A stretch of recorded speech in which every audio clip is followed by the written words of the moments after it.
Turn you on there? What was that? You turn the recorder on there? Yeah, I'm starting. Okay.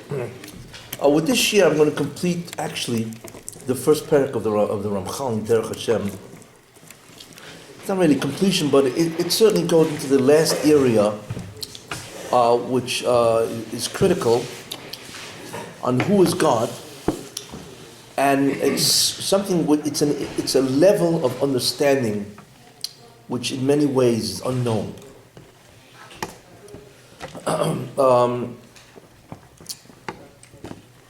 I had mentioned that there are many different things to know about the Rebbeinu Shalom. And it's all summarized in the word called echad, or one. The concept of oneness. And I mentioned also that there are different dimensions of the concept of oneness when you talk about the Rebbeinu Shalom. When you say Shema Yisrael Hashem Elokeinu Hashem Echad, that God is one, normally we think of the fact that He's one and He's not two. But I had mentioned that it's much more profound than that. First concept I had mentioned, in the sense that He's one and not two, is that He is absolutely one, which means that there cannot be two.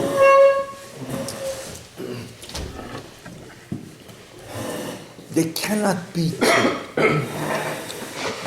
So therefore, what does that mean? That means existence does not allow a being of the qualities of God, does not allow two. It only allows one.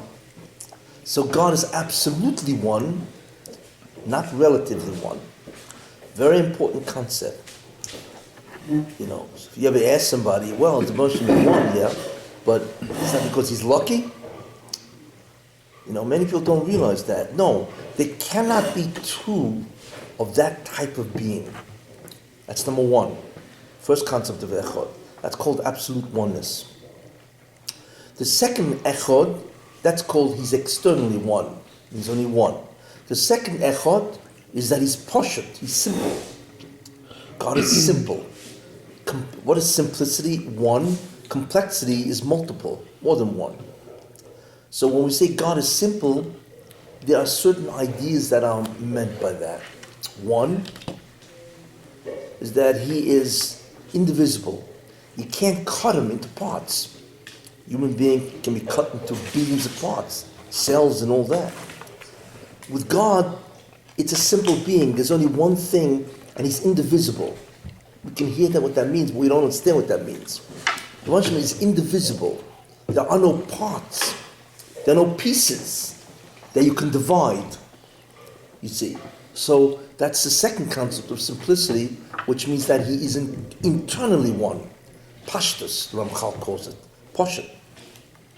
An allied idea to that is that not only is God one in the sense that He's indivisible, indivisible, He can't be cut, but the second idea was the fact that He and whatever He does, His acts, are hainuhach. It's identical. When we say God knows something, by us, we are the subject, we have knowledge, and we have an act of knowing this. Three things. With the Rebbeinu Shalom, there's no such thing. He is identical to the knowledge, which is identical to the act of knowing itself. There are no parts. It's one concept called God. So God is knowledge, it's identical. He is memory, he's identical to His memory, etc. Again, like I said, the Rambam says that we cannot understand what that means. We can hear it, but we do not understand or comprehend how something like that, what it is. That was the second idea of Poshet. What was that? These things are known to us through Kabbalah or through Seichel? Well, there's certainly no Kabbalah in the sense of Mesiris, yes. Sorry. Yeah, that's right. They're known to us through Mesiris, yeah. Ma'ar Sinai? What was that? Ma'ar Sinai? Yeah, yeah.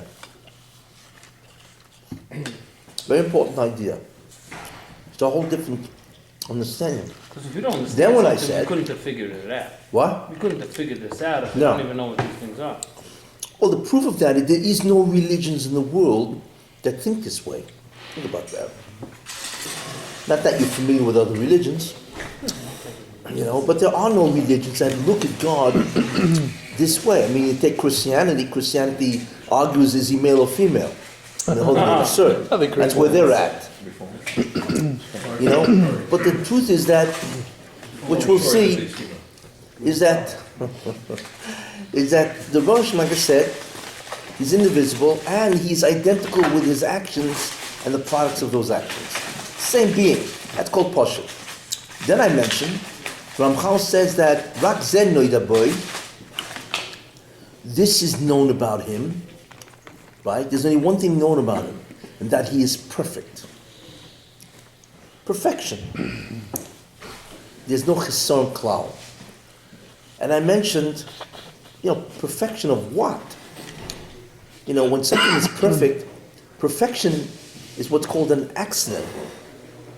It means that perfection of something, when something is complete, when something has the totality of everything it could be, we could say that that's perfect. But perfection isn't a thing, it's a statement, it's an adjective about something. So when we say God is perfect, what does that mean? So it has to mean that he's perfect in terms of what? Existence. That God is a being that exists who is perfect. Which means no limitations, no dependencies, and no deficiencies. God is not limited in any way because then he wouldn't be perfect. He is certainly not dependent on anything else because he wouldn't be perfect because he's dependent. Right? And God is not deficient. There's nothing missing. Okay? But there's something else that reveals. We can ask ourselves, how can a being be perfect? What does that mean? And the answer to that, and I hold this is what the Ramchal alludes to, is that when we say a being is perfect, there's only one type of being that can be perfect. And that is, if the being is existence per se. In other words, God, like I said last week, God doesn't have existence. He is existence. And since he's Poshet, that means he and his existence are identical. It's not that God has something else called existence and he has to have it. Like we have existence. All right? God is existence. In other words, he and his existence are synonymous. What a statement. And I mentioned last week that once we understand that God is existence, that answers many ideas. It answers why he's all-powerful, because that's what existence is. If you are it, you do anything you want. Why he knows everything, because he gives rise to everything, and if he doesn't know it, it doesn't exist. Why he's omnipresent, why he's all over, because if he's not all over, then that place wouldn't exist, because what gives it existence? You know what I'm saying? Also, the fact why he's Muchach HaMetzius, because since he is existence, where's he going to go? He can't kill himself. He can't remove his existence. That's him. So he's indestructible, but what's even more important, and now he's indestructible, right? There cannot be a non-existence of God. Very important. That's the concept of Muchach HaMetzius, that he must be. There's no possibility that there is no God. It's an absolute. There must be. Therefore, there was no time that there was ever a time when he wasn't, and there will never be a time when he won't be. That's why he's eternal.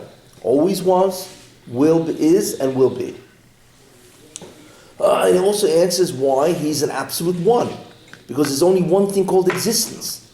There are many things that have existence. But existence itself, there's only one thing that has it. And therefore, that's why he's absolutely one. Very important idea. It answers many, many questions of the qualities of God by understanding that Poshet, that he and his existence are identical. That was the second level. All that is called Poshet. And then answers why he's perfect.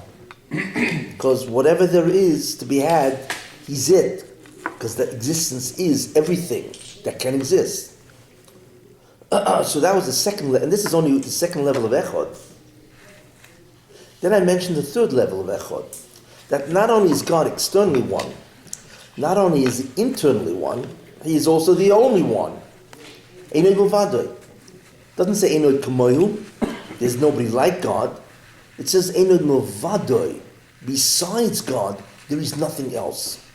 Now, that is an incredible concept we cannot penetrate. That means we don't exist really like he does. I gave the example of a guy with a dream, that two people in a dream talking to each other, right? And one guy says to the other, we don't really exist. So the one guy says to him, we don't exist. I'm talking to you. He says, no, we don't exist like the guy's sleeping. We're a figment of his imagination. If he gets up, we instantly disappear. Not only that, even while he's sleeping, we don't exist like he does. He's real. Whatever Maybe that there's means. another guy having a dream about the guy on the couch. Don't get too complicated. Right? That could be. Anyway, so he's real. We're not. But in other words, we have an existence relative to ourselves. But we don't really know what it is to be. It's almost like the only one who is really is whoever is existence itself. Whoever has to be given existence doesn't really exist, even after he was given existence. That is a mystery which we cannot even penetrate. Because if you penetrate it, then you would realize you're non-existence. That's illogical. If you understood why you don't exist, then how could you possibly think that you, where's the subject knowing this? There's no subject. So, and that's what the Russian means, Eno Bavadoi. And we also find the Novi says that, when the Russian says, V'ani lo shenisi, I have never changed. Well, you never changed. There's you before the creation, and there's you after the creation, right? And the answer is no. There is no real creation. God never did a thing, really. But then, how do we understand the whole Brio? We don't. So It's a concept which is incomprehensible. So is Descartes connected to Torah? I think, therefore I exist? No, well, relatively speaking, it means I think. Well, thinking is an action, but in order to do the action, there has to be somebody doing the action. So obviously, if I think, I must be. That's what he's saying. But that's all relative. Look, as far as we're concerned, we exist. And that's the end of it. That's really I'm just bringing out what Eino Milvadoi means. Because it's an incredible statement. Milvadoi, besides God, Einoid. There's nothing else. And Rabbi Chaim Volozhin, in the Nefesh HaChaim, says, Mamash. Literally, we do not exist. And the greatest mystery of all is we cannot penetrate that. And that's, by the way, one of the reasons why the Torah begins with a base. Not an aleph. Because as far as this creation is concerned, there will always be two beings. There's God, right? And that which He created, two. You see. There's always minimally two beings that will exist. He and His creations. He's not an aleph, because if it was an aleph, He would be only one that exists. And therefore there would be nothing else. And that is the greatest of all mysteries that we cannot penetrate.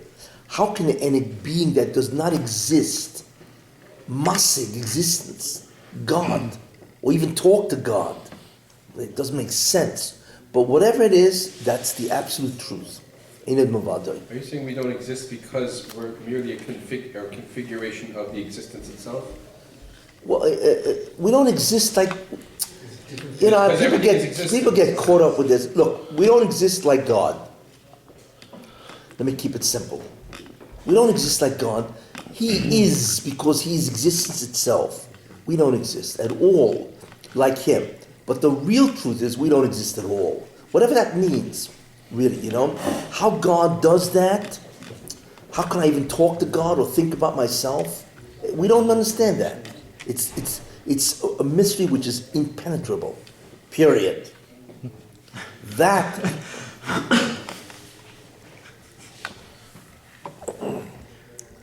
and this was the Yesoi, this was the major Gilu, your revelation of Sinai. Ato Hare Suradas, you have been shown that you may know, Ki Hashem Elokim, the Hashem is Elokim, Ened Mavadoi.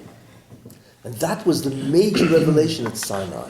And that's what Rashi says, that He opened up the worlds and He showed everybody, He's the only thing that it is. Now what that means or what they understood, we don't know. But it was the greatest Hisgalos ever known that God imparted to the Jews at Har Sinai.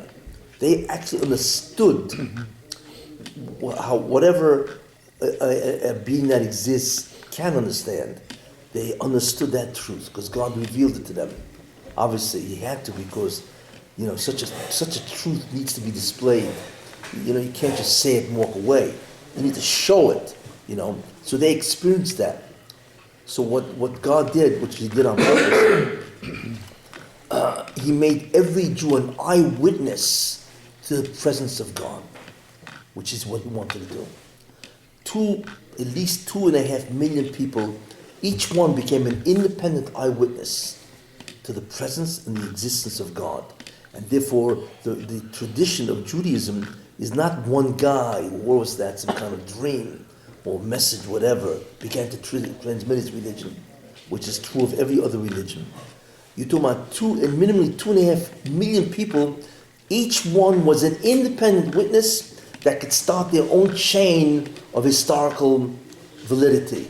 He told his kid, who told his kid, who told his... it doesn't depend on anybody else. It's like one guy spread the word. No.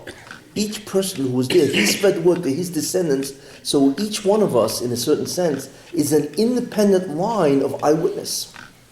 You can't get a greater validity of Judaism than that. So, and that's what the Rosh wanted. To so clearly ascertain, or rather verify, that He needed to display who He was, whatever that means, and that was it. Which is interesting, because the Gilui that the Jews had of Einod Mavadoi was as great as Moshe Rabbeinu, which is interesting. They had it only that one instant in time. Then they all died. They all ran back to them and said, you can't take this, So Moshe Rabbeinu simply continued that Gilui to himself, because he was able to handle that. Everybody else died. But that Gilui that they had was the equal of Moshe Rabbeinu. Anyway. So they had to die, as you just explained, because to understand the Yichud, they had to die. There's no them. No. In order to understand the Yichud, they would have to non-exist. Right, that's exactly what happened. The death is much easier than non-existence. No? Oh. They died because they couldn't tolerate. No, he was able to tolerate that Gilui. That's because the reason for that, you know why? What kills a person? What kills a person, when a person dies, ultimately he separates from his physical, right? He separates from the physical body. So Moshe Rabbeinu anyway was half Ruchnius. He was half man, half God. So he didn't have to separate from, he already had taken his physical being and made it mostly Ruchnius. So what does he have to die for? But those people who are physical, in order for them to join God, they have to give up their bodies. So therefore they died. Wasn't the Anivus, he felt he was nothing? Who? Moshe. Yeah, that's a different. No, but he was able to handle that because anyway he understood that it No. furnished. Why was Moshe Rabbeinu the greatest Onuf? Why? Because he had the greatest hasaga.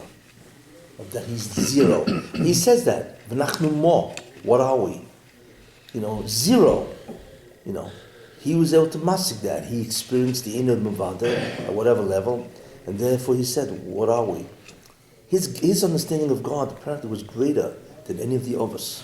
They say Avraham Avinu said, "Anochi ofer v'efer," but even ofer v'efer, dust and ashes, is a yesh. Is something. Dover HaMelech said, "Ani rima v'tulei v'lo yesh." I'm a worm. Okay, but even a worm is something. Moshe Rabbeinu said, "Nachnu mo." What are we? Zero. Because he understood that we don't exist really. So all those people running around think there's somebody. Boy, they're going to have a rude awakening one day. Because right now everybody thinks he's somebody. Yeah, but that's a whole different concept. The illusion of causality. We all think we're causes. We actually do something. We don't do a zero. But you need something, because you need Shmini Shebeshminis to be a Talmud Chacham in Shmini Shebeshminis. Well, yeah, because if we don't have that, if I'm a zero, why am I doing anything? Or whatever I do is zero. So obviously I have to feel this. Yeah, fine. But what I'm telling you is just the truth of the matter. Not that we walk around feeling this way, and so on, But that gives rise. So therefore, God is everything, and in a certain sense, He does everything. Because we don't exist to do anything, really. Yeah. Two good questions. Chelek Eloi Kamimar. in the neshama. I want to understand that in tzimtzum. So where that tzimtzum fits in, there's no creation. Well, hold that off. I'm now talking about three different concepts of echad. Yes? Three. He's externally one, he is internally one, and he's the only one. Is there a fourth level? Yes, there is. And this level, as far as I know, is the rock bottom of who God is. And it all starts off with this question. We know God created everything. He's a Brio. By the way, that's why he's a Brio, because if he's existence, he can give existence to anything he wants. That's why he's a Brio. We're not Brio because we're not in charge of existence. He is existence. But anyway, the question is this. Is there anything that God didn't create that coexisted with him? We know he was Brio, Reishis Boro Lakim. Yes? But my question is, first of all, what did he create? If he created the form and didn't give it life, what does it mean? What did he create? That's the question. Well, when God created, what did he create? So there are three things he created. Okay? Let's do that first. First thing he created was all objects. No, first all concepts. Who? Concepts. I'm not going in the order of chronology. I'm just going in the order of what he did.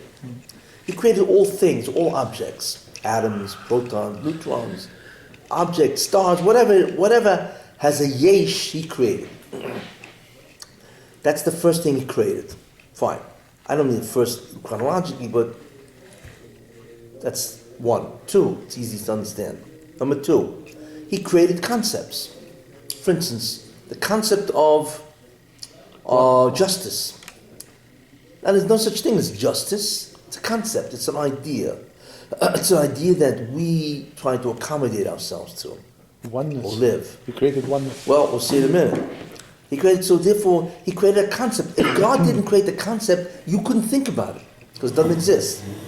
So even ideas were created by God. Have I got that? Which is interesting. That means we can only think about the concepts that he created, you see. If God did not create a concept called justice, you could not think about it. And you certainly could not demonstrate that through behavior. So that's the second thing he created. The third thing he created was what's called reality. He created what's called the laws of existence, and I mentioned what that was last week. He created reality itself that operates according to certain laws. But what's also interesting is, wait a minute. What about the concept called existence, or the phenomenon? Did God create existence? That's an interesting question. Sure, why No, not? it can't be if it's part of him. How could he create? Well, we're immediately presented with it's a a terrible creation. problem here. It's a creation, why? The problem is Is it if he first? created the concept called existence, right?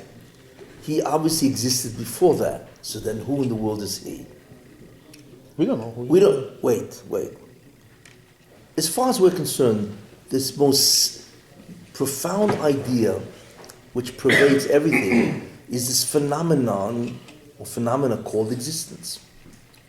Okay.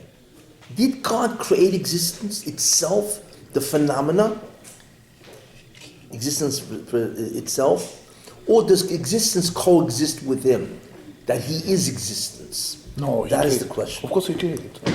Why such a question? Of course, it's partial he created. He has to create it. No, but you don't realize what the problem is that it creates.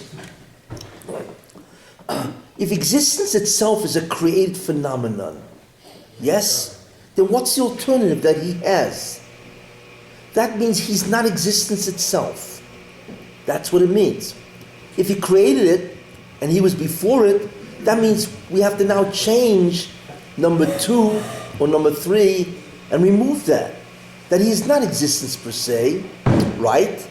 Because he created it, so then the question is, what is he? We don't know of an alternative to existence. There's no alternative. Existence is the most basic idea of all. So if he created it, then what is he? We don't know an alternative to existence. So what's the problem with that? The problem is, how could that possibly be? Yet, it says, V'amita damyuni v'eshver. The Rebbe Hashem says, I think Yeshaya brings it down, V'amita damyuni, who you can compare me like? Who are you going to compare me like? To v'eshver, and I will be compared to that. That means that there is nothing that you could say about God that he's compared to anything you could imagine. But wait a minute. Why can't we say that he exists? We exist, he exists, so then God can be compared. Then he has something in common with us.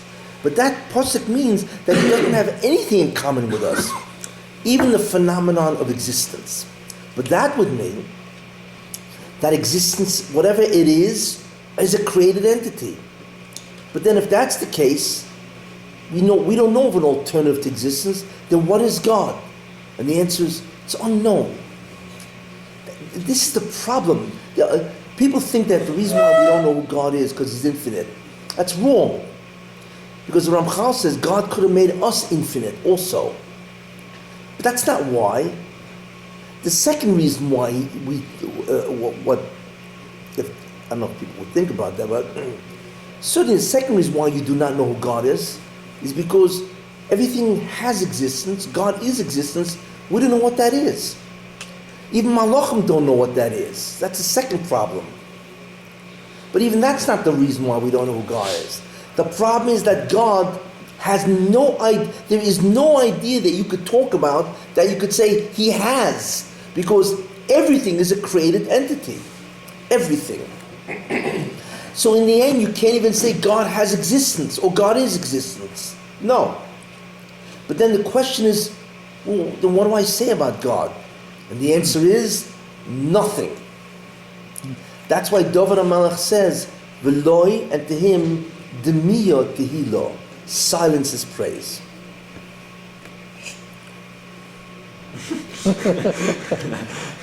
So that means from now on, when you daven Shemona Esrei, right, you just go.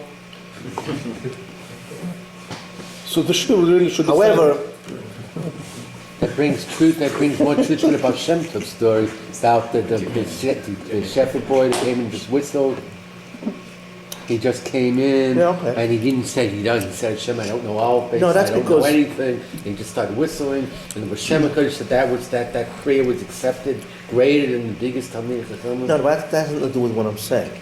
That's because his form of prayer was a tune, and it was so sincere that Brensham says, I don't care what the form of prayer is. If you really mean it, that you really want to talk to me, that's acceptable. That has nothing to do with what I'm saying. In any case, this is the problem. The real reason, ultimately, why we don't know who he is because any idea that you could say, he is or has that, is not true. It's created. And therefore, we don't know any alternative. We don't know any alternative. That's why, like the Ramchal says in this first paragraph, the only one who knows who God is God. That's it. There is nobody that can possibly know who he is, because any idea that they'll put together isn't him, and therefore So existence is not him then? no, exactly. Now wait. So what are we doing by last week's? It's his, Last week sounds like what, right? it's his, But see it. So what the Baal Shem representation. do? It's his representation. What? He created his representation. Well, what the Baal Shem did, therefore, is he created what's called a being that represents him. Which is a created being. Yes, it's a created entity. The name of that being is Ein Sof. Ein Sof. That's what the Ein Sof is. The Ein Sof isn't God. The Ein Sof is the being, whatever that is, that he created, and that represents him. As far as we're concerned, we can only connect. In other words, God is what's called transcendental.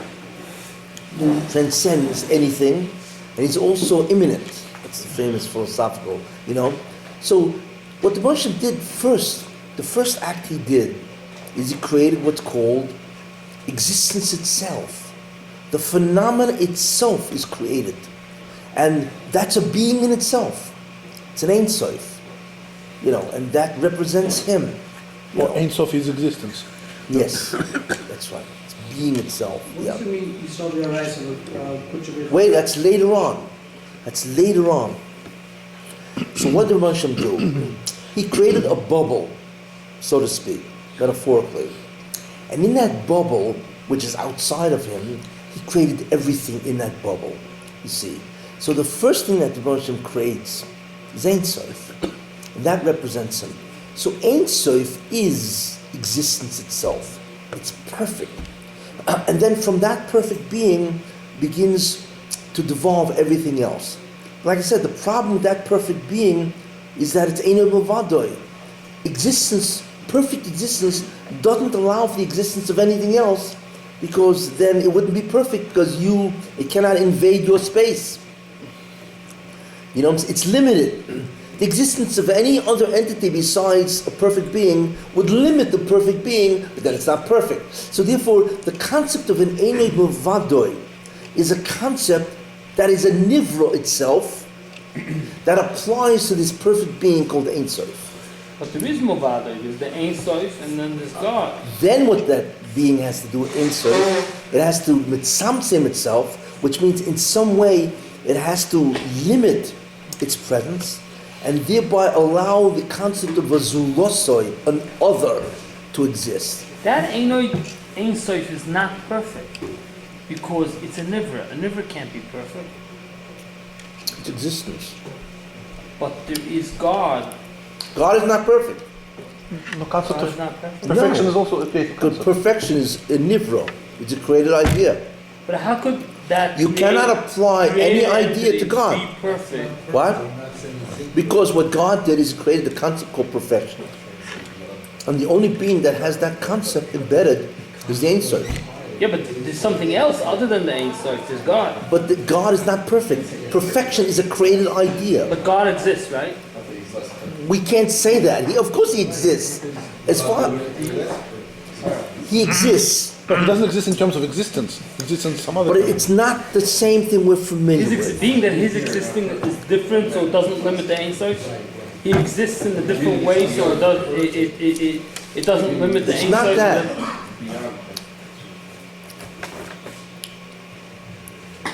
You need to grasp this. Is Rabbi trying to say that whatever concept we can think of, he's beyond that? He transcends any concept that you can call. Not that he's not it, but Not that he's not. Just a lashon not means less. but He's beyond, not what we are. Transcends What he is, we don't know. You know, I want to tell you something. If you ever want, you know what a one-dimensional being is? Does everybody know what a one-dimensional is? We live in 3 dimensions, right? Length, width, and height, or depth, yes? What's a one-dimensional being? A one-dimensional being is a line. A 2-dimensional being is a line, a length, and width, a shadow. A shadow is a 2-dimensional being. Yes? Right? Okay, so can a 2-dimensional being, imagine if the world was shadows, right? Whatever that is, right? Imagine you only have length and width and you have no depth. That means you can't go past each other. You got to go around, right? Because there's no depth. You can't go up. There's no up, right? Now, got that? It's very interesting. So what? Imagine the world is 2-dimensional, which means it's a world of shadows, right? There's no depth. There's just length and width. So they can't go past each other because there's no depth. You can't go over it, right? So in order to go around this guy, you go like here, like that, right? Just imagine a shadow world, right? Checkers. And all of a sudden, a 3-dimensional being looks down at the shadow world. Now, they cannot see him because they can't look up. There's no up. Yes, there's no up. So they can't up. How do they know that of the existence of a 3-dimensional being? Because he intersects with their world.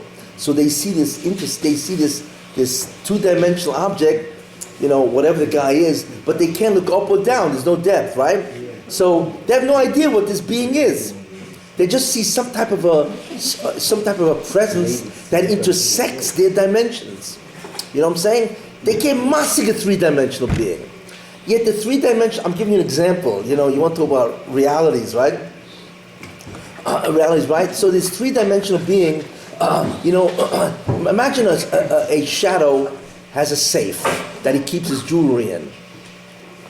So his jewelry is two-dimensional, and his safe, is like that, right? He puts it in, right? Then he closes his door. Remember, there's no depth, right? And he thinks it's everything. And then, this three-dimensional being, he looks right down into the safe because he's got depth and they don't have depth. You see? Now, so can this three-dimensional being explain to the two-dimensional being what I am? No. I know what you're talking about. He only knows length and width. He doesn't know anything called depth. He can't comprehend depth. Like us, if there would be 4 or 5 So therefore, I'm telling you, I'm giving you a metaphor. I'm giving you a mushal. Imagine a world where there's only one-dimensional beings. There's just length. There's no depth or width. Imagine that kind of a world, you know what I'm saying? So forth. They cannot comprehend a two-dimensional being.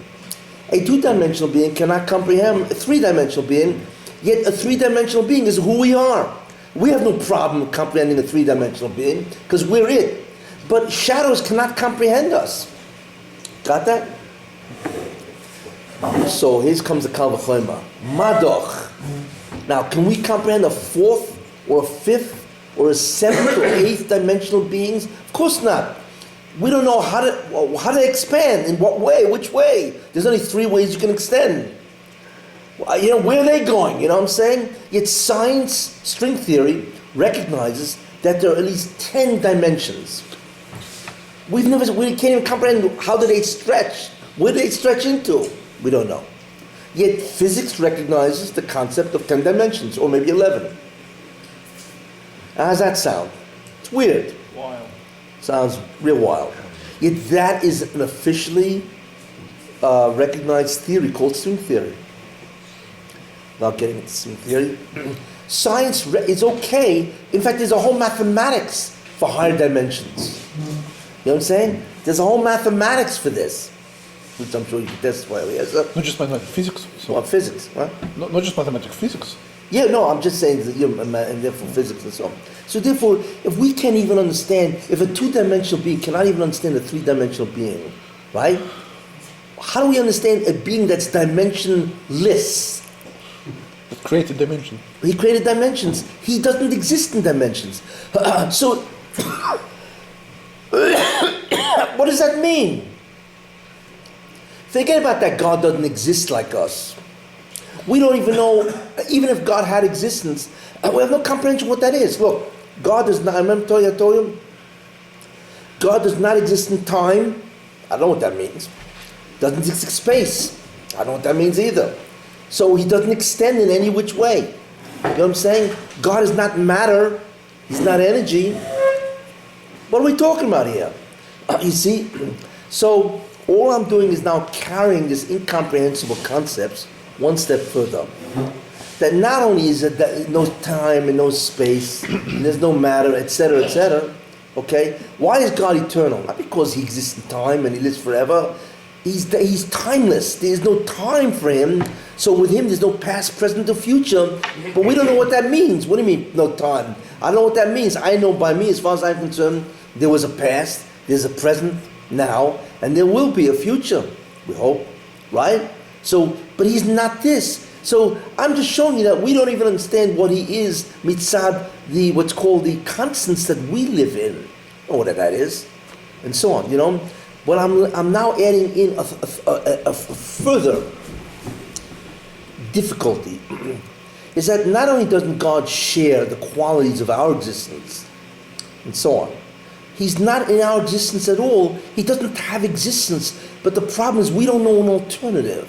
As far as we know, if you don't have existence, you don't exist. But it's not true, you see. And it's interesting that how the Hashem is megala this slowly. Because we now see electrons that pop out of nowhere into existence and they disappear into non-existence. And nobody understands what's going on. It's quantum mechanics.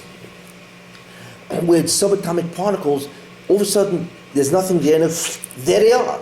Like, where'd it come from? Nobody knows. And all of a sudden, it disappears. Where'd it go? Nobody knows.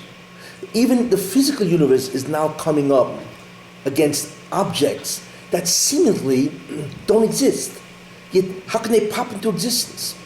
The quantum mechanical world is a world you've never seen. It is so weird, it's unbelievable. As far as they're concerned, an electron doesn't exist unless you're looking at it. I don't want to go through the incredible craziness of that world. You know, electron only exists as a potential, but it doesn't exist until you look at it. If you don't look at it, it doesn't exist. It's a whole theory, you know. But yet, quantum mechanics is the greatest theory in the 20th century, because it's never been disproven. It answers everything.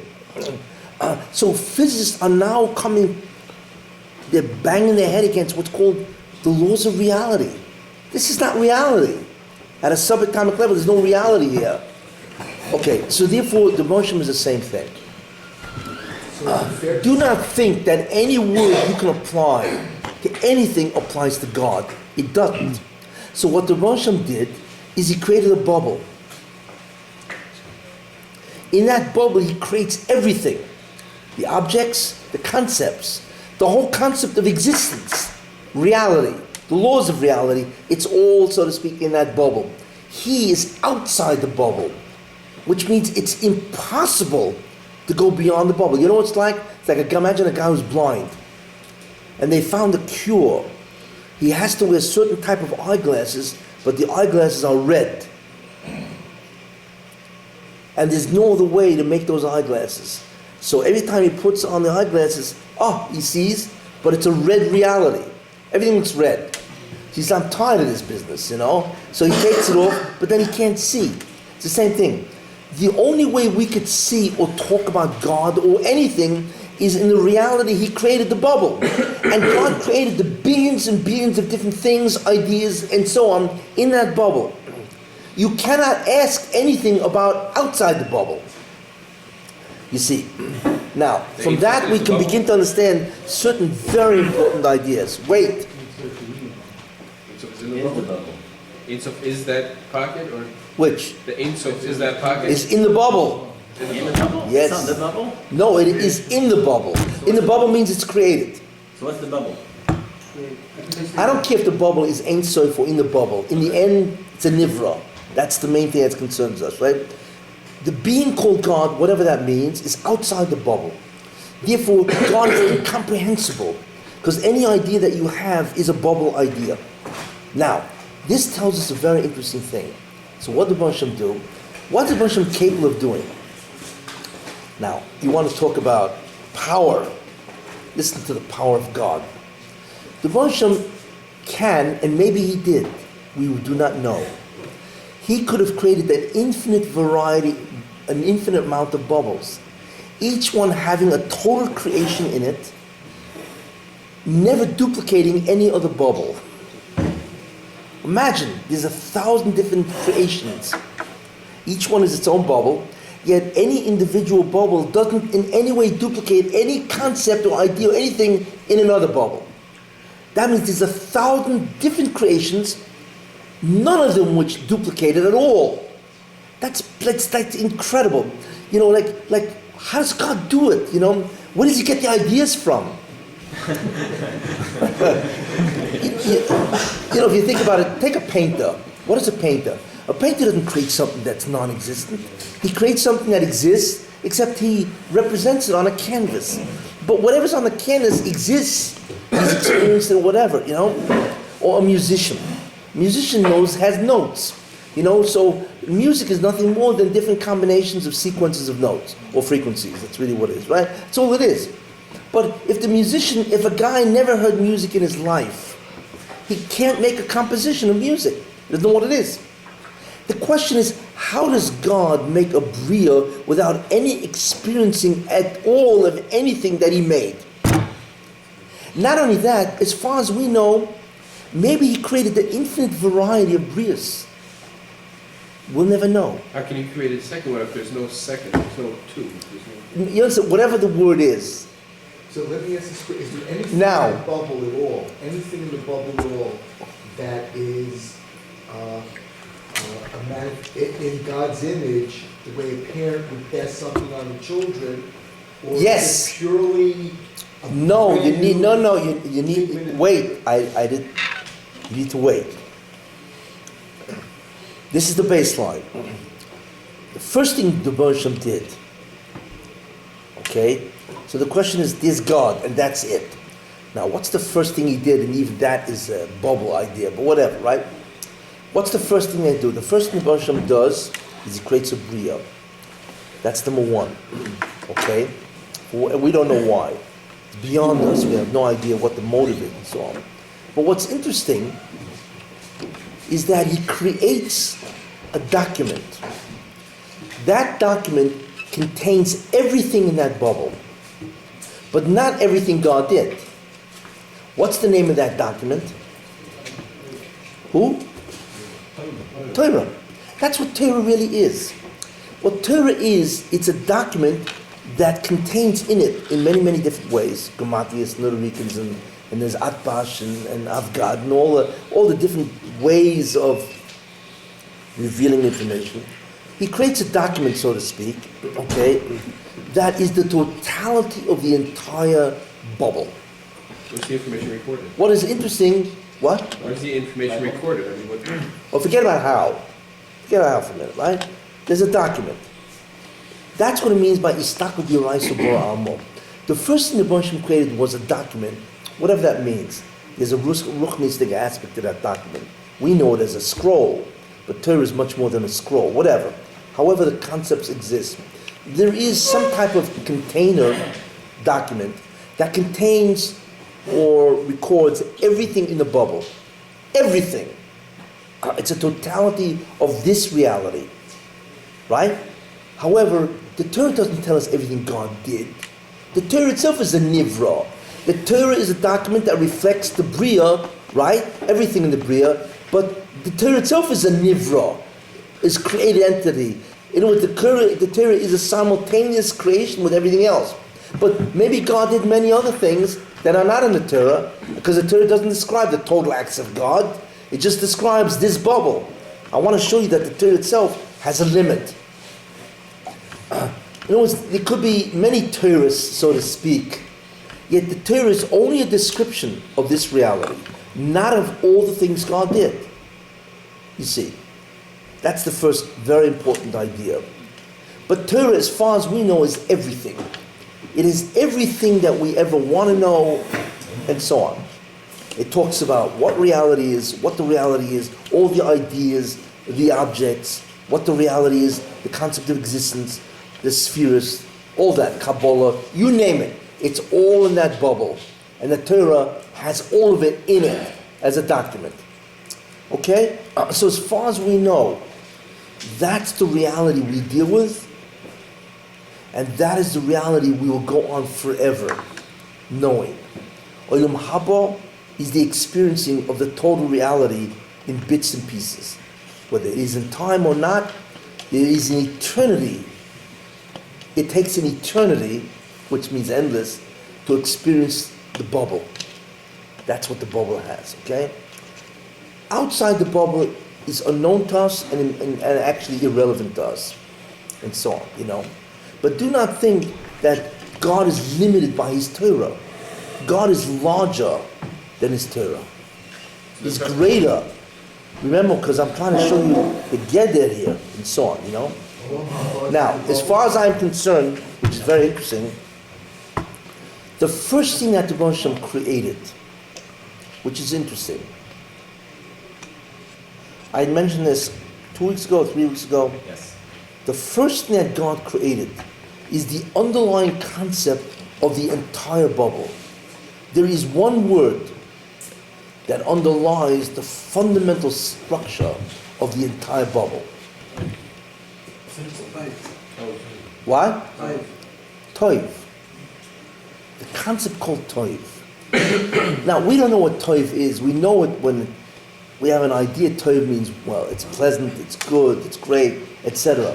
But toiv is the fundamental concept that determines the type of bubble we have.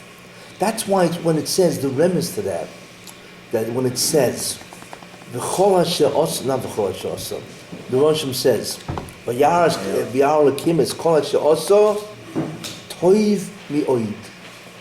what does that mean? that what the Moshe is saying, that what I just did conforms to Tov Ma'od. Very good. Which means that the original concept was Tov.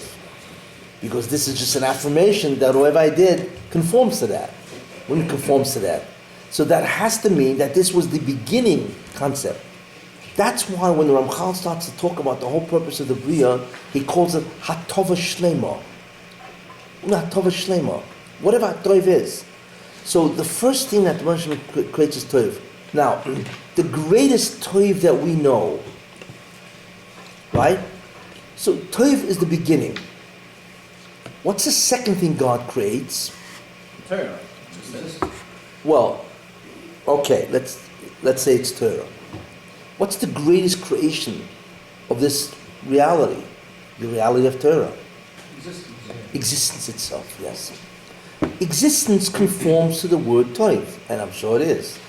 The worst thing that can happen to a person is non-existence. Think about that.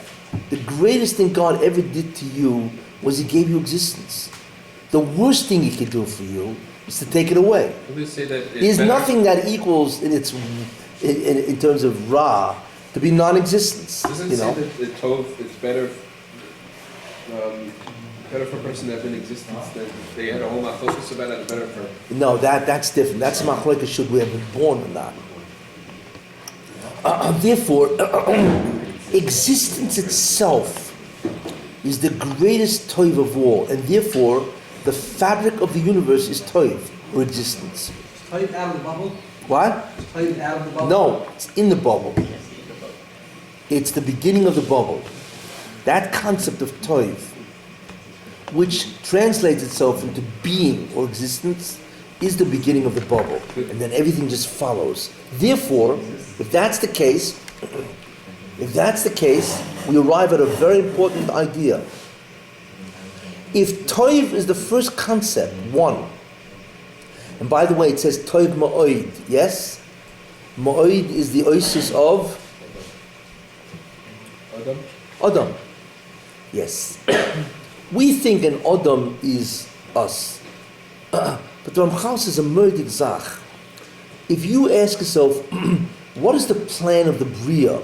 What does it conform to? The answer is Odom. The Brio is called an Odom. Ramchal says that. Everything in creation is called or part of Odom. But it doesn't mean us. We look like that Odom. What the Moshe did is he created a physical being, us, that actually is a model of this transcendental concept called man. We look like a man. Okay? Means, without getting into that yet, right? What the Moshe did is he created a Brio that's called Odom, man. Okay?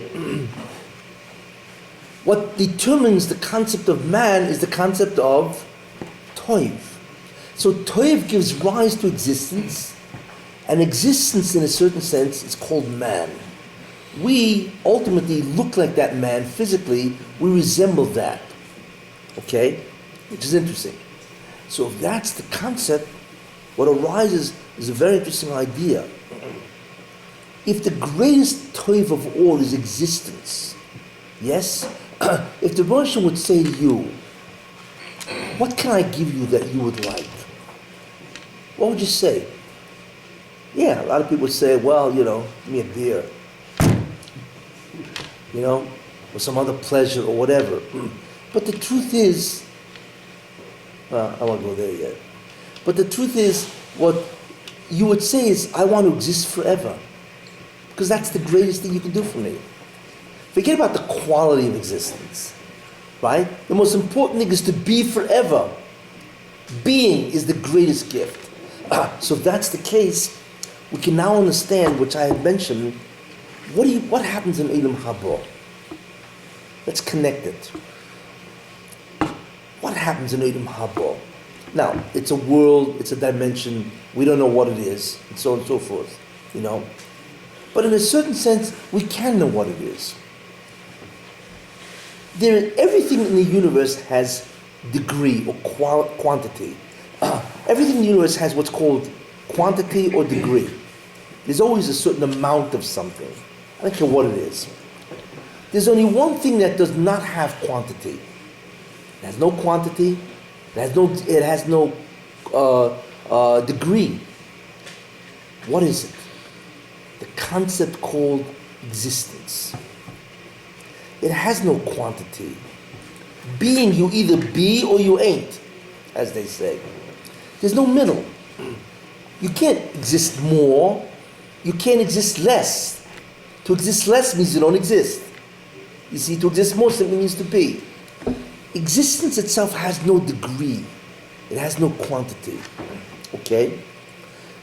But what happens if I told you that Muhabba is a place in which existence has degrees?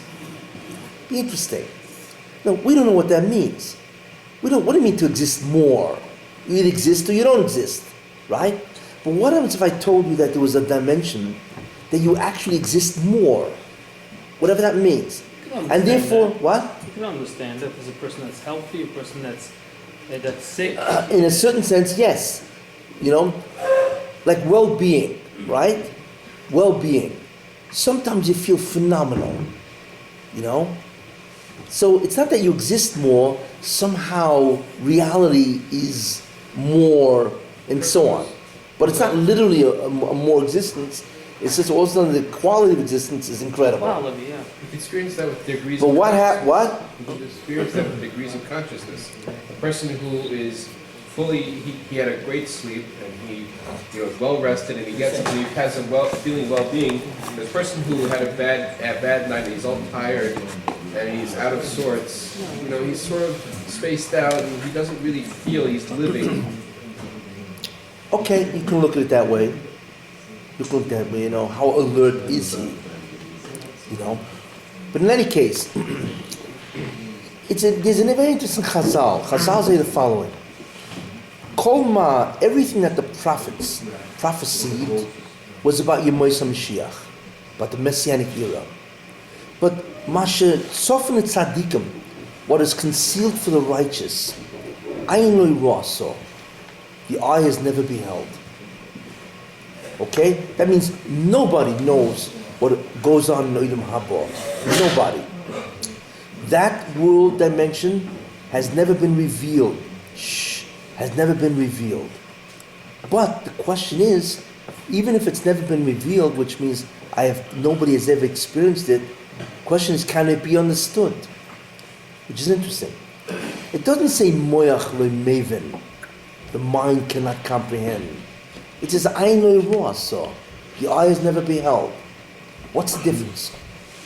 It's interesting. Lashon. Chazal don't say that you can't understand Odom Harbaugh.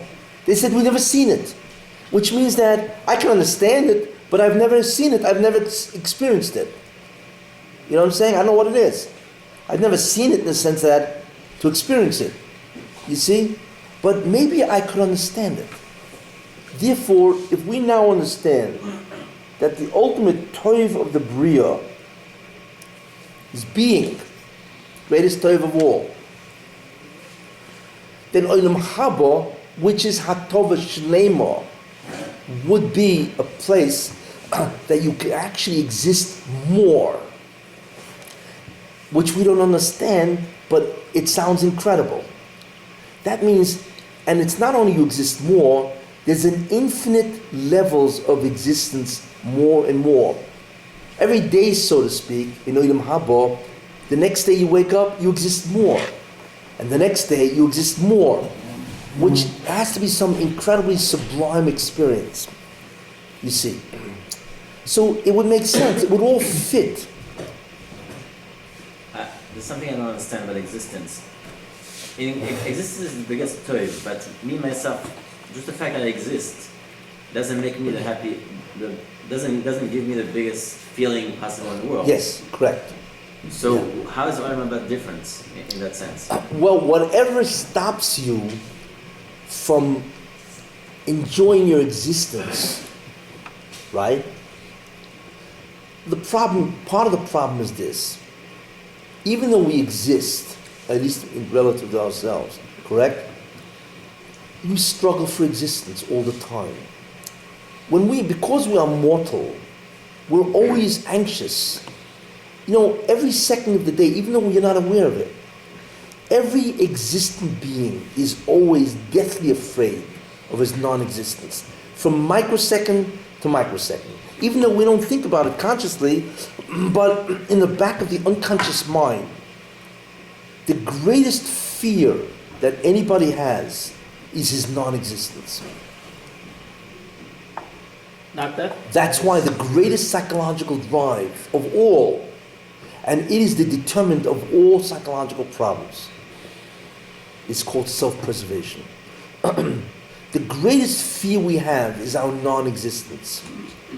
And there's nothing we can do about it. It's implanted in our unconscious. Because at any given instant, a person is gone. And we're always afraid of that. Therefore, what we are always involved with all the time is making sure we exist. You see. So therefore, if there's always an anxiety about existence, you never feel the pleasure of existence. Because you always worry about its immediate non-existence. Death is You see what I'm saying? not non-existent. Let me tell you something. As far as we're concerned, death is non-existence. Period. Of course, we have emunah that this is not the only one. We have emunah, we're ma'aminim, that there's only Muhabba, etc., etc. But in the end, you know what I'm saying? Yes, exactly. Now, I don't understand the whole concept that non-existence is so bad. I mean, you only want to exist more once you exist. I want to tell you something. What if you poof? There's no feeling. There's no nothing. Nothing When a exists. guy, Then, I want to tell you something. Last time a guy was commit suicide, he would go non-existence. if he's totally nothing, there's nothing left to him. Wait, Then he's not sad. He has no issues. He has no. I want to tell you Such a bad. something. The greatest fear a person has I'm that he questioning will that. non-exist is when he has to write out a check to his mortgage company. I want to tell you something. That's when he doesn't want to exist. I'll tell you, whether you like it or not, it's built in. That the Hashem built this into our unconscious. We're always concerned about our possible non-existence. We can overcome that. In fact, man is the only creature, besides the lemmings, that can commit suicide. No animal is capable of suicide. Why? Because immediately there's always the self-preservation instinct. The greatest instinct of all. It's the most fundamental. A man can overcome his fear, but he's still afraid. Don't get you. Every guy who jumps off the roof is frightened. But he can jump off the roof. He goes to the roof and he says, I'm afraid. But they'll never do it again. He'll never do, yeah. If he's given a chance. I remember there was a story where a woman jumped off the Empire State Building, It was incredible. It's 102 floors, and all of a sudden it was, a wind, because up there's very high winds, high you go, right? A wind blew her right against the building, and there was an open window, and blew her right into the open window. It was like, wow! It was like what? A real no Bad luck. It's a joke. What? It's a joke that happened. It was a true story. It was like stunning. How long ago? I don't know. It was years ago. I once read this. It was like you couldn't believe it, Did you try jumping again? And I don't even know. No, I don't think so. I mean, how could you not read that message? I mean, it's like unbelievable. Never, like maybe once in a billion years it happens. A wind just blew her into an open window. If it wasn't open, she would have just banged and just gone down. I don't remember what floor it was on. But you imagine somebody coming down. He's on the 78th floor, and they see the ground rushing up, and that's it, right? And that wind just blew him. Anyway, but I want to say something. A man can overcome his fear, but he can't get rid of it. Yeah, let's face it. Exist, then what's the fear? What's that? Yeah, that's what I'm asking. If he's gonna cease to exist, Yeah. what is he afraid of? That he's losing existence. He won't even know that he doesn't What's the exist. fear? He won't be. I want to tell you something. Maybe the fear is based is because he knows that there is existence after. No. We are. Why There's we? nothing gonna be then. If you lose your job, yes, there's a pachad. What are you afraid of? No, because you Worse the exist thing- in a wait. bad state. But if you don't exist at all, But you if- can't be bad. wait, if a guy- States now, everything is... Why are people so depressed when they lose their job? Because they can die.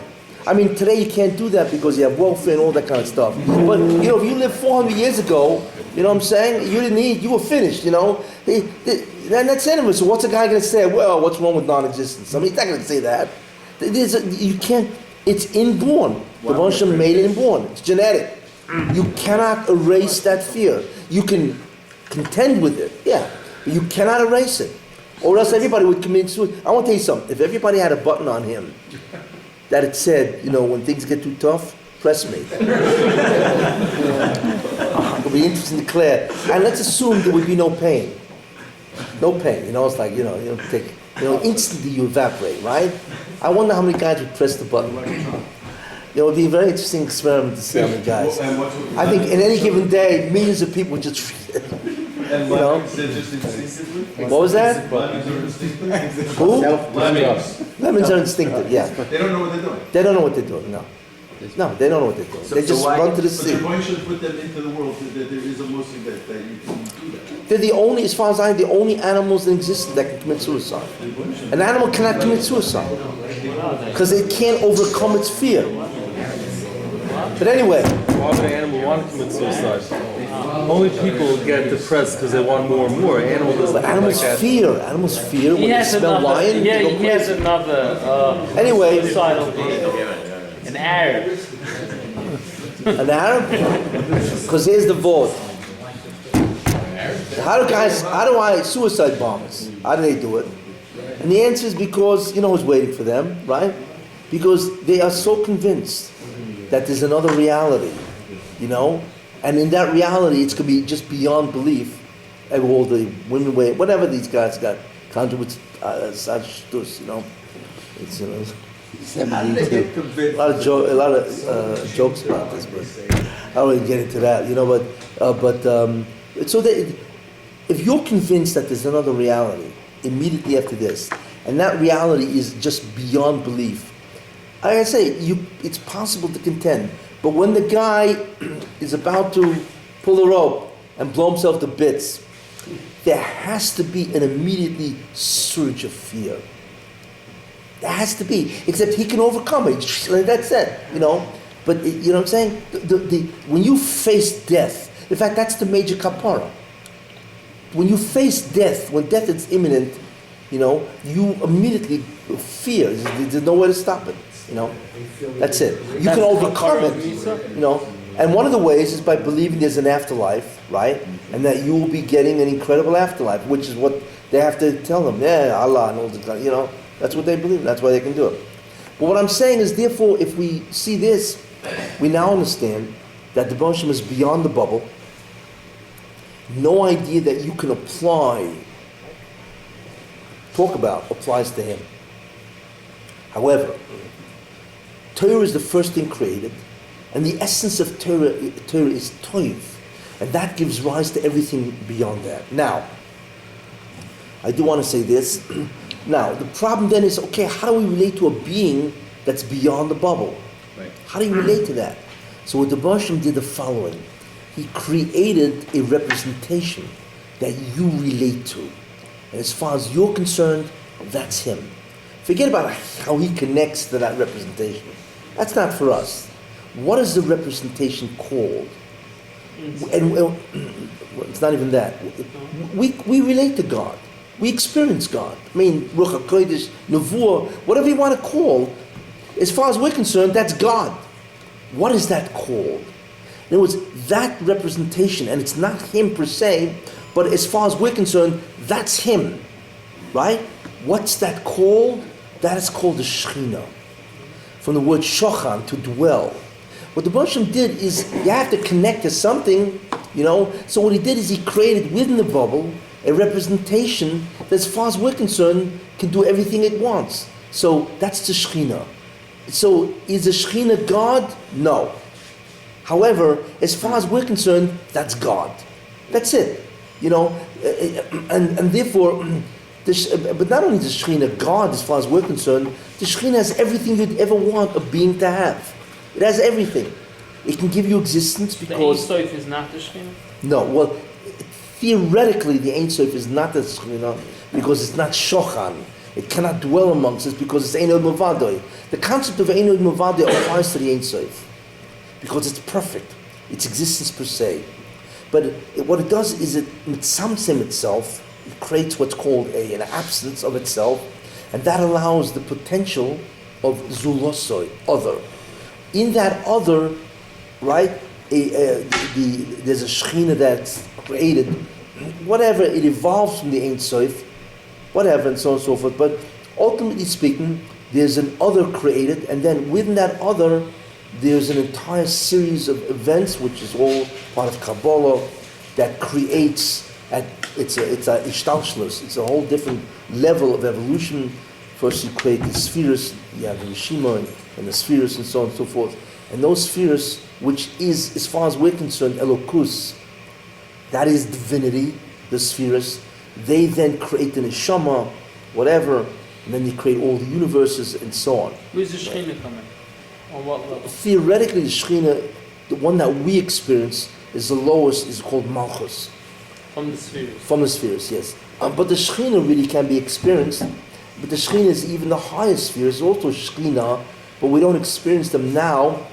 When we, in the future, Olam Haba, is we will experience the Shekhinah not at the level of Malchus of Olam Asiyah, which is the lowest, the minimal experience. We will experience God, so to speak, from the highest level, which is called Odom Harbaugh, which is called Odom Kadmon, primordial man. That's the Odom that the whole Brio looks like. We look like Odom Kadmon, primordial man, and so on. So ultimately speaking, we can experience Shekhinah at a level here, but we cannot experience, like Moshe Rabbeinu says, Hareini nos kvodecha, show me your glory. Okay. So the Moshe said, Lo yirani ha'odom v'chai. A person cannot what? See me, which means to experience me and live. Means I will be able to be experienced greater, but not while you're alive. You gotta wait, you know. So in a certain sense, it's like experiencing a being. Imagine seeing God, right? You could see him through one lens, or there could be 300 lenses between you and God, thereby distorting the image of God. Same idea. The experience of God is reduced by the filters that reduce the ability to experience God, right? So at the level of Olam Hazeh, you can only experience God at a certain level. It cannot go higher. The greatest level of experiencing the Ribono Shel Olam, okay, here is Nevuah. That's it. The greatest Novi was Moshe Rabbeinu. So in a certain sense, Moshe Rabbeinu had the greatest experience in Olam Hazeh of any of us, except only one time where everybody experienced Moshe Rabbeinu's Nevuah, and that's when Matan Torah gave 2 mitzvahs. Whatever. By face to face. What? It says that Moshe experienced Hashem by face to face. Yes. So that's a limited concept also. That, of course it's limited. Well, he told Moshe Rabbeinu, Yerani Odom V'chai.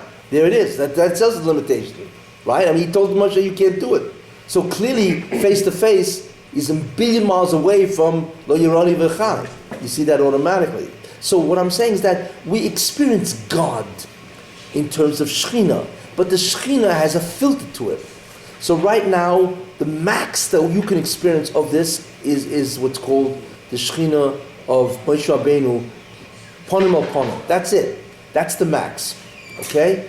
Everything else, now, but however, after the world ends, correct, we will experience the Ribono Shel Olam at different levels. We have Olam Asiyah, which is the one level, the ground level, so to speak. One floor up, we will experience God, Shekhinah, as Olam Yetzirah, which is what the Malachim do. Their experience of God is billions of way ahead of us, because it's not Geshem, it's not Olam, it's not a world of physicality, it's a world of spirituality, true spirituality. So therefore their experiencing of God is way beyond us. But even they are billions of miles away from the beings that inhabit Brio, and so on. Once you've broken past those 3 worlds, okay, and into Atzilus, but the main thing is to get up into the greatest world, which is called primordial man, Odom Kadmon, and there the experiencing of God is Ayin Lo Ru'asa.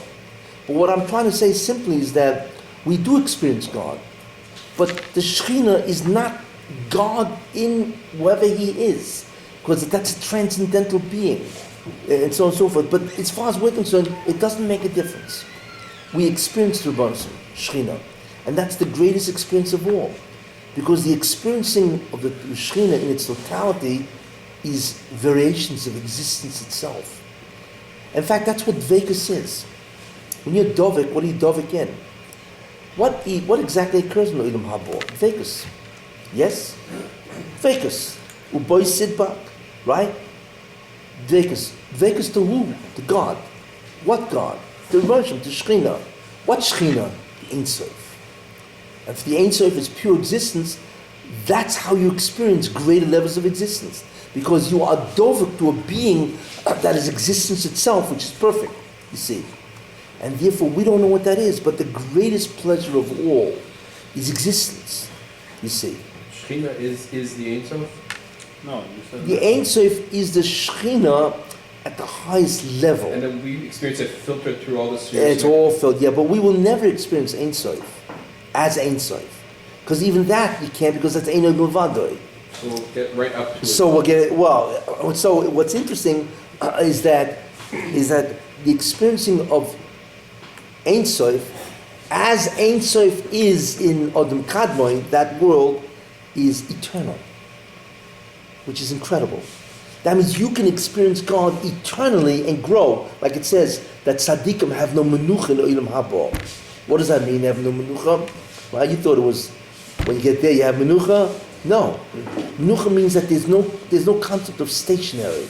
You're always moving up, more, and that goes on for eternally.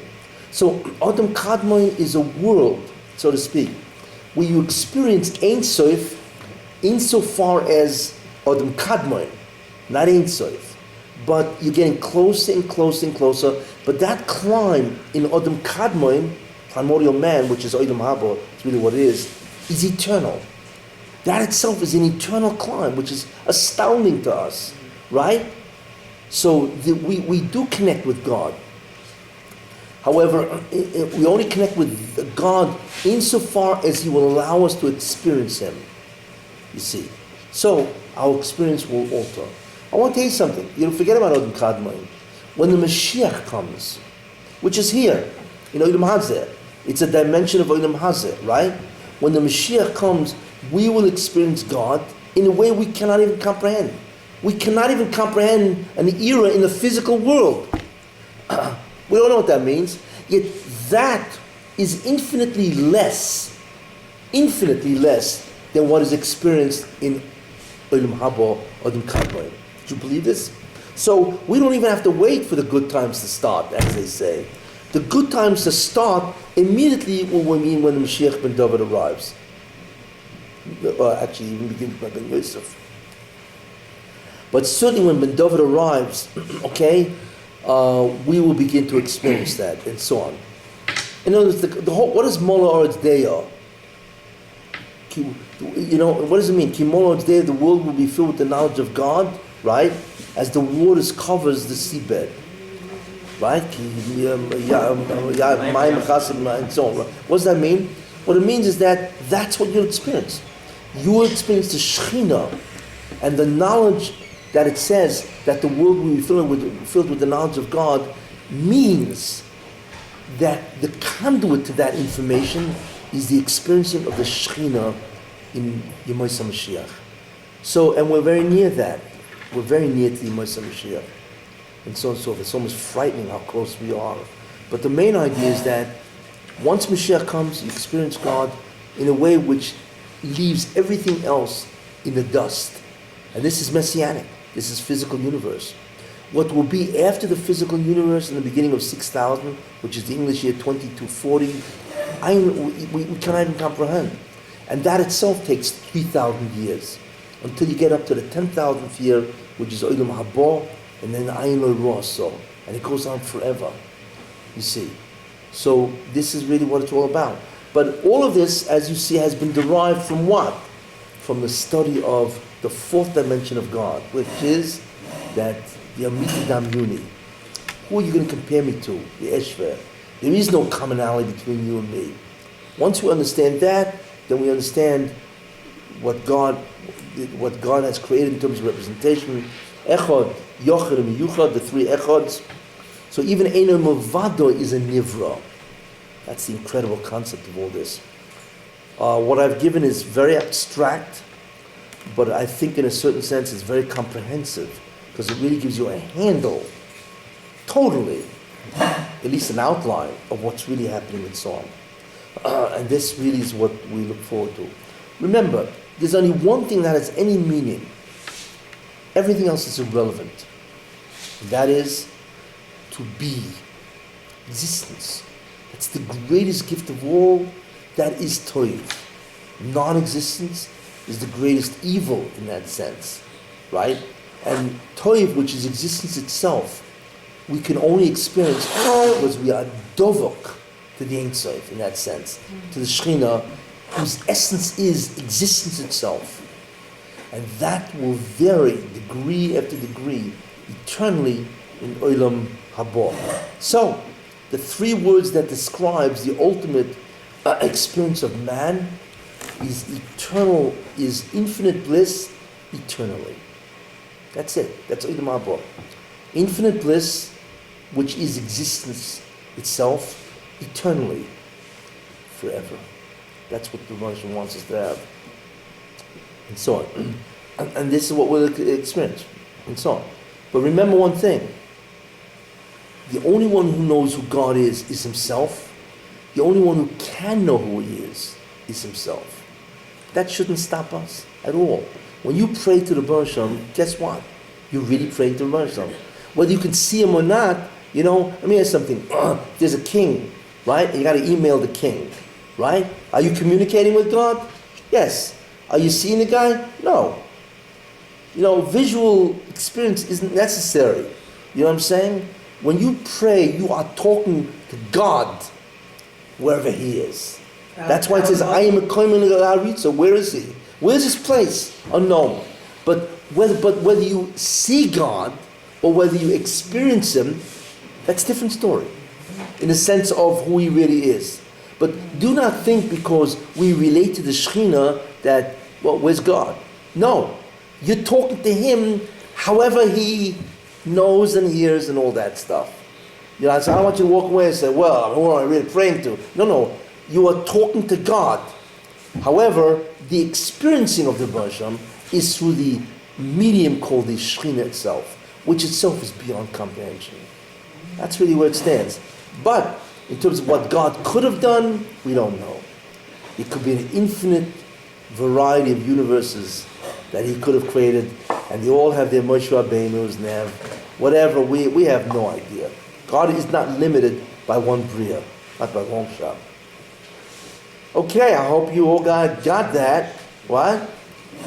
It's really I think it's a very important share that really fills you in to where you're at. You ever walk into a hospital, you look at a picture that says, you are here.